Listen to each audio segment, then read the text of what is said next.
سب سے اشرف اور اعلیٰ اللہ نے حضرت انسان کو پیدا کیا۔ حضرت انسان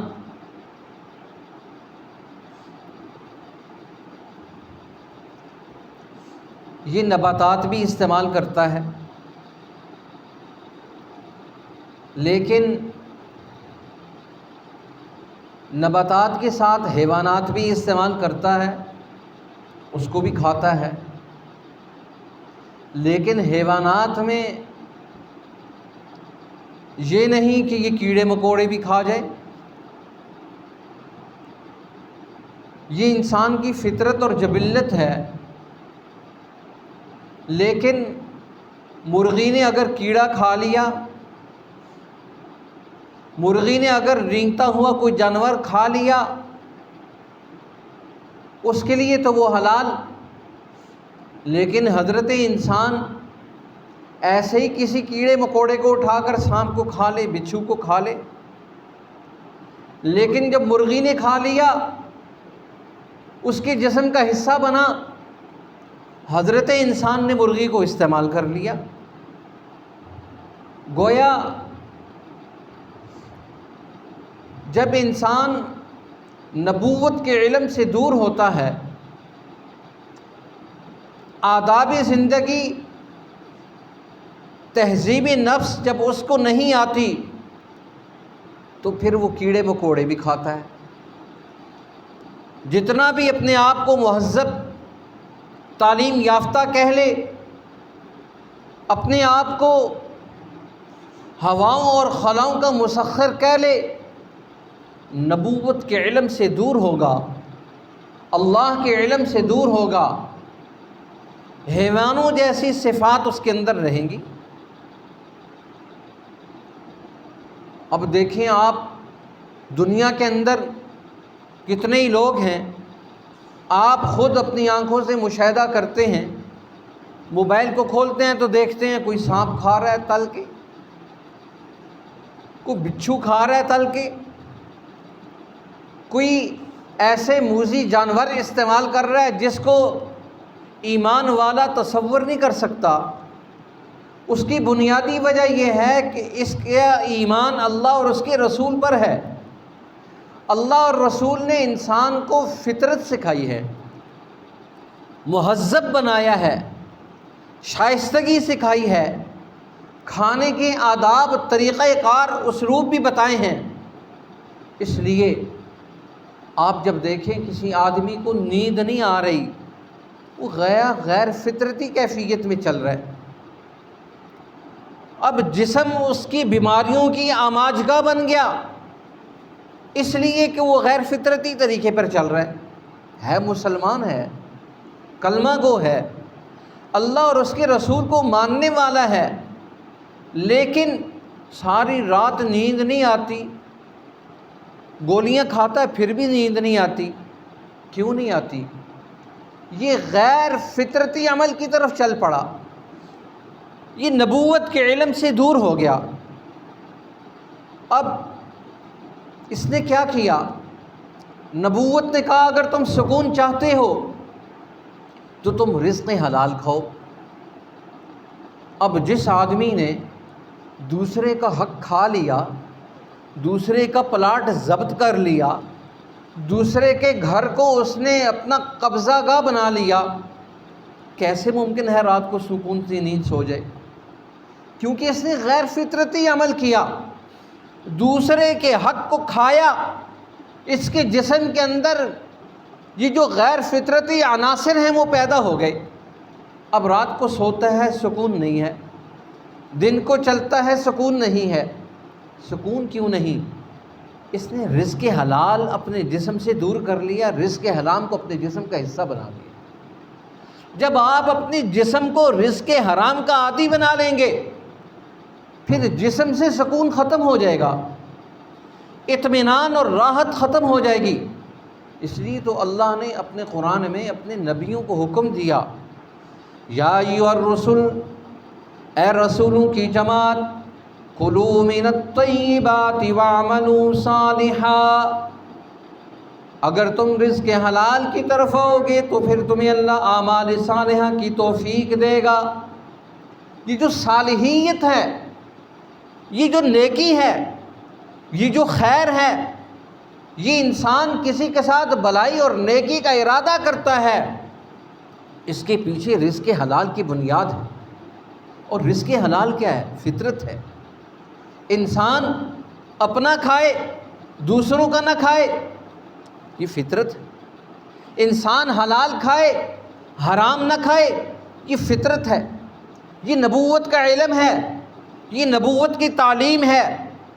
اگر اپنے آپ کو مہذب بنانا چاہتا ہے، تہذیب نفس اپنے اندر منتقل کرنا چاہتا ہے، تو پھر وہ اتنے بڑے بڑے کام کرے گا جس کا تصور نہیں۔ اور وہ کیوں ہے؟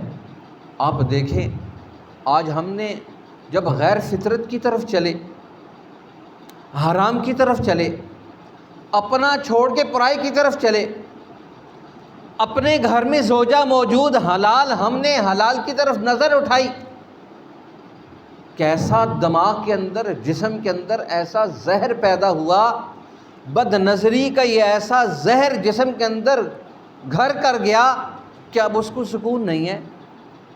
شریعت نے کہا تو نکاح کر، ایک کے بعد دوسرا، پھر تیسرا، پھر چوتھا کر، لیکن اگر تو فطرت سے ہٹے گا۔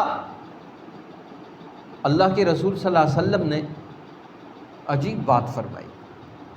ایک آدمی اگر غیر محرم کی طرف نظر اٹھا کے دیکھتا، حضور نے فرمایا یہ آنکھ کا زنا ہے۔ کوئی زنا آنکھ سے بھی ہوتا ہے؟ اللہ کے رسول صلی اللہ علیہ وسلم نے فرمایا اس نے غیر فطرتی عمل کیا، فطرت سے ہٹ گیا، اس کی نگاہ غیر کی طرف اٹھنا شروع ہو گئی۔ جب غیر کی طرف اٹھنا شروع ہو گئی، اب اس کے جسم کے اندر بیماری پیدا ہو گئی۔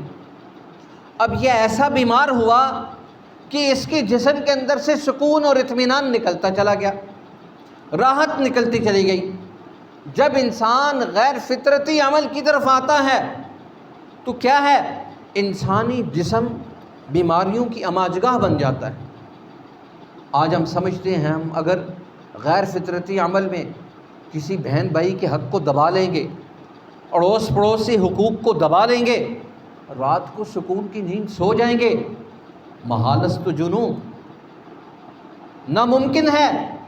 آپ 10 گولیاں کھا کر بھی رات کی راحت کو نہیں حاصل کر سکتے۔ ہاں، اگر آپ نے پڑوسی کی حق کو ادا کر دیا، سکون کی نیند سو گے، گھر والوں کی حقوق کو ادا کر دیا، اللہ آپ کو سکون کی نیند سلائے گا۔ آپ دیکھیں جتنے بڑے لوگ ہیں، زر پرست ہیں، سرمایہ پرست ہیں، دوسروں کے حقوق کو پامال کرتے ہیں، 90% لوگ ایسے ہیں جو دوسروں کے حقوق کو پامال کرتے ہیں، رات کو سکون کی نیند نہیں ہے۔ قوم کے حقوق کو پامال کرنا پھر سکون کی نیند سوئے ناممکن ہے۔ روم کا ایک قاصد مدینۃ الرسول میں آیا اور آ کر کہنے لگا تمہارا بادشاہ کہاں ہے؟ تمہارا بادشاہ کہاں ہے؟ تو اس نے کہا کہ وہ فلاں جو جگہ ہے وہاں ایک درخت ہے اس کے نیچے۔ تو اس کے تصور میں تھا کہ میں قیصر اور کسریٰ کے درباروں میں جاتا ہوں، وہاں بڑے بڑے محلات ہیں اور وہاں ہٹو بچاؤ کی صدائیں ہیں، اور پھر خلوت خانے کا عالم یہ ہے کہ آدمی راحت اور آرام کی ساری نعمتیں وہاں موجود ہیں، لیکن بادشاہ کا عالم یہ ہے کہ وہ لوٹ پوٹ ہو رہا ہے، سکون نہیں ہے، نیند نہیں آتی، معالجین ادھر بھی کھڑے ہیں، معالجین ادھر بھی کھڑے ہیں، بادشاہ تڑپ رہا ہے، نیند نہیں ہے، جسم میں سکون نہیں ہے۔ بھئی قوم کا مال کھا کر سکون کہاں سے آئے گا؟ اب انہوں نے قیصر اور کسریٰ نے کیا کیا؟ قوم کے حقوق پر ڈاکہ ڈالا، اللہ نے سکون اور راحت جسم سے اٹھا کر پھینک دیا، سکون نہیں، اطمینان نہیں۔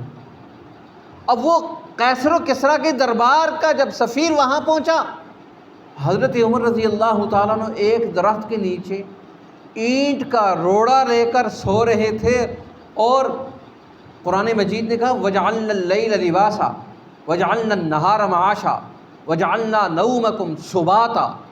ایسی گہری نیند کہ آدمی 5 منٹ بھی سباتا، اس نیند کو کہتے ہیں، ایسی نیند آدمی 2 منٹ بھی سو جائے پورے جسم کی تھکاوٹ اتر جائے۔ اور حضرت عمر رضی اللہ تعالیٰ عنہ چٹیل میدان میں نیچے چٹائی تک نہیں، اور اسی کھبل پہ پڑے سو رہے ہیں، اور سر کے نیچے 22 لاکھ مربع میل کا حکمران سو رہا ہے، اور سر کے نیچے اینٹ کا ایک روڑا ہے، اور سکون ہے، راحت ہے۔ اور اس نے کہا ہمارے بادشاہ قوم کے حقوق کو پامال کرتے ہیں، سکون نہیں ہے، اس نے قوم کے حق کو ادا کیا، سکون کی نیند سو رہا ہے۔ یہ جو فطرت ہے، دوسرے انسانوں کے حقوق کو ادا کرنے کا جو جذبہ ہے، جو اللہ نے انسان کے اندر سرایت کر دیا، یہ تہذیب نفس کا سب سے بڑا علم ہے۔ انسان جب اپنے آپ کو مہذب بنانا چاہے، حقوق ادا کرنا چاہے، فطرت کی طرف آ جائے، غیر فطرتی سارے اعمال، سارے افعال، سارے کردار چھوڑ دے، اللہ اس سے وہ کام لے گا جس کا وہ تصور نہیں کر سکتا۔ اب فطرت کی طرف آتا ہے، سکون ہے، ساری قوم کے اندر سکون ہے۔ اور جب غیر فطرتی عمل ہے تو پھر کیا ہے؟ زندگی میں سکون ختم ہو گیا۔ آج آپ کسی ہاسپٹل کی طرف جائیں، ایسے لگتا ہے کہ گویا وہاں پر دوائیاں فری دی جا رہی ہیں، اور قرآن کہتا ہے الا بذکر اللہ تطمئن القلوب۔ اگر تم فطرت کی طرف آؤ گے، اللہ کی طرف رجوع کرو گے، تو پھر کیا ہے؟ تمہیں کسی دوائی کی ضرورت نہیں ہے، تمہیں کسی معالج کی ضرورت نہیں ہے۔ فطرت اتنی بڑی چیز ہے۔ اللہ کا قرآن کہتا ہے یا ایھا الرسل، اے رسولوں کی جماعت، کلوا من الطیبات، پاکیزہ چیز کھاؤ، واعملوا صالحا، تمہیں اعمال صالحہ کی اللہ توفیق دے دے گا۔ اب دیکھیں صالحیت کیسے منتقل ہوتی ہے۔ امام بخاری رحمۃ اللہ علیہ کی عمر اتنی زیادہ نہیں تھی، لیکن دوسروں کا کھانا نہیں کھایا، روکھا سوکھا کھایا۔ اب بخاری جیسی کتاب مدون کر دی، اور 40 سال انہوں نے اپنا سالن پانی کو بنائے رکھا، سوکھا ٹکڑا روٹی کا ملا اس میں بگایا کھا لیا، بخاری جیسی کتاب مدون کر دی۔ آج تک ہزاروں محدثین بخاری پڑھتے پڑھاتے فخر محسوس کرتے ہیں، یہ وہ حضرت کا روکھا سوکھا تھا جو انہوں نے کھایا، ایسا فطرتی عمل اختیار کیا، اللہ نے قیامت کی صبح تک ان کو زندہ کر دیا۔ حضرت مولانا محمد قاسم نانوتوی، بانی دارالعلوم دیوبند، جنہوں نے کئی تحریکات کی بنیاد رکھی، ایسے عظیم رجال پیدا کر دیے کہ ان کی بنیاد پر آج ساری دنیا میں ان کے شاگرد موجود ہیں۔ بحر و بر میں حضرت نانوتوی کے شاگرد موجود ہیں۔ عمر کتنی ہے؟ 48 سال، 49 سال۔ اور تحریکات کو دیکھا جائے تو آدمی حیران رہ جاتا ہے۔ 1857 کی جنگ آزادی میں کردار ادا کر رہے ہیں، تحریک ریشمی رومال چلا رہے ہیں، اور پھر دارالعلوم دیوبند کی بنیاد رکھ رہے ہیں، اور دنیا کے اندر بڑی بڑی تحاریک کی بنیاد رکھ رہے ہیں، اور ایسے رجال کال تیار کر دیے کہ ایسے اولیاء اللہ تھے، اگر آدمی گردن اٹھا کر ان کو دیکھو تو آدمی کی اپنی پگڑی گر جائے، اللہ نے وہ قوت اور طاقت ان کو صلاحیت دے دی۔ حضرت مدنی کو دیکھیں، حضرت شیخ الہند کو دیکھیں، حضرت خلیل احمد سہارنپوری کو دیکھیں، یہ وہ ایسے اولو العزم لوگ تھے جن کا تصور بھی نہیں۔ حضرت شاہ عبد الرحیم رائے پوری کو دیکھیں، حضرت شاہ عبد القادر رائے پوری کو دیکھیں، یہ وہ اولو العزم ہستیاں ہیں جنہوں نے کردار ادا کیا، جنہوں نے وہاں زانو ادب تلمذ کیا، اللہ نے ساری دنیا کے اندر ان کی حیثیت کو بنوا دیا۔ اور عمر کتنی ہے؟ تھوڑی سی، تھوڑی عمر میں اتنا بڑا کام کر دینا، یہ رزق حلال کی بنیاد ہے۔ اور پھر انسان جب رزق حلال فطرت کی طرف آتا ہے، قرآن کہتا ہے سنت اللہ التی فطر الناس علیہا لا تبدیل لخلق اللہ، اللہ کی یہ سنت ہے، اور اللہ کی سنت فطرت تبدیل نہیں ہوتی۔ اور فرمایا جب انسان فطرت کی طرف رہتا ہے، گویا اللہ کے ساتھ اس کا تعلق رہتا ہے۔ اس لیے ہمارے یہاں پچھلے دور کے اندر لوگ کہا کرتے تھے، حضرت شیخ سعدی رحمۃ اللہ علیہ فرمایا کرتے تھے، یہ کہاوت بھی ہے، کہتے ہیں اگر تم یہ دیکھو، تم کسی سے یہ بات سنو کہ کوئی آدمی اپنی فطرت سے ہٹ گیا، نہ مانو، اپنی اس نے وہ کیفیت تبدیل کر دی، نہ مانو۔ کیوں؟ پہاڑ گردد جبلت نہ گردد، انسان کی جو عادت ہوتی ہے وہ تبدیل نہیں ہوتی۔ فطرت ایک ایسی چیز ہے، انسان جب فطرت کی طرف آتا ہے، انسان جب آہستہ آہستہ اس کی کیفیت میں آتا ہے تو یہ فطرت کی طرف چلتا ہے۔ اس لیے کہتے ہیں ایک انسان پہلے ریاکاری بنتی ہے، پھر عبادت بنتی ہے، پھر جو ہے نا جی اس کے اندر حلاوت پیدا ہوتی ہے، یہاں تک کہ وہ آہستہ آہستہ ریاکاری کا عمل عبادت بنتے بنتے فطرت بن جاتا ہے۔ اور فطرت کیسا بنتا ہے؟ فطرت ثانیہ، حضرت عمر رضی اللہ تعالیٰ نے فرمایا یہ میرا عمر ایسا ہے، اس نے اپنے جسم کو اللہ اور اس کے رسول کی طرف ایسا راغب کر لیا، اس کے جسم کا انگ اس کی جسم کی ہر چیز یہ ایسی ہو گئی ہے، جدھر میرا عمر گھومے گا ادھر حق گھوم جائے گا۔ اب دیکھیں ایک آدمی کیسا فطرتی بن گیا، اللہ اور اس کے رسول کی فطرت کو اس نے کیسا قبول کیا، قرآن اور دین شریعت کے اسلام کے اس نظام کو، اس ذہن کو کیسا قبول کیا۔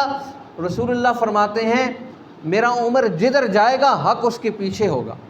حالانکہ اصول تو یہ ہے حق ادھر ہونا چاہیے جہاں قرآن جا رہا ہے، قرآن کے پیچھے بندے کو جانا چاہیے۔ حضور نے فرمایا یہ میرا عمر ایسا ہے، یہ جدھر جا رہا ہے حق ادھر گھوم رہا ہے، سچ ادھر گھوم رہا ہے، سچ انسانوں کے پیچھے گھوم رہا، یہ کیسے ممکن ہے؟ لیکن جب انسان صدق و صفا کا محور اور مرکز بن جائے، اپنی فطرت کو ایسا درست کر لے،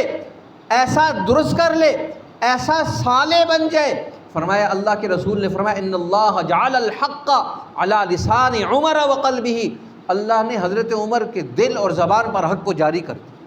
یہ کیسا فطرتی ذہن ہے؟